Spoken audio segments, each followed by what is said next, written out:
মাননীয় মুখ্যমন্ত্রী মমতা বন্দ্যোপাধ্যায়ের অনুপ্রেরণায় পশ্চিমবঙ্গের সংখ্যালঘু অর্থাৎ বৌদ্ধ, খ্রিস্টান, জৈন ও মুসলিম, পার্সি ও শিখ সম্প্রদায়ভুক্ত যুবক যুবতীদের জন্য পশ্চিমবঙ্গ সংখ্যালঘু উন্নয়ন ও বিত্ত নিগম প্রদান করছে বিনামূল্যে সিভিল সার্ভিস পরীক্ষার প্রস্তুতিমূলক আবাসিক প্রশিক্ষণ।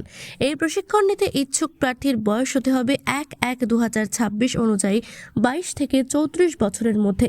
শিক্ষাগত যোগ্যতা হতে হবে যে কোনো বিষয় কমপক্ষে স্নাতক পাস, মাধ্যমিক, উচ্চ মাধ্যমিক অথবা স্নাতক যে কোনো পরীক্ষায় 60% নম্বর পেতে হবে।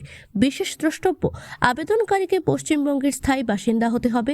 প্রশিক্ষণের সম্পূর্ণ খরচ বহন করবে পশ্চিমবঙ্গ সরকার।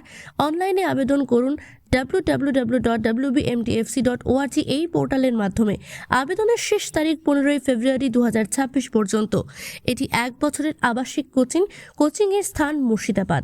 বিস্তারিত তথ্যের জন্য চোখ রাখুন www.wbmtfc.org পোর্টালে এবং যোগাযোগ করুন 03323212995 অথবা টোল ফ্রি নাম্বার 180012022130 বিশেষ ঘোষণা, যে সমস্ত প্রার্থী পশ্চিমবঙ্গ সরকারের সংখ্যালঘু দপ্তর আয়োজিত যে কোনো স্কিল ট্রেনিং ও কোচিংয়ে প্রশিক্ষিত হয়েছেন তারা এই কোচিংয়ের জন্য আবেদন করতে পারবেন না।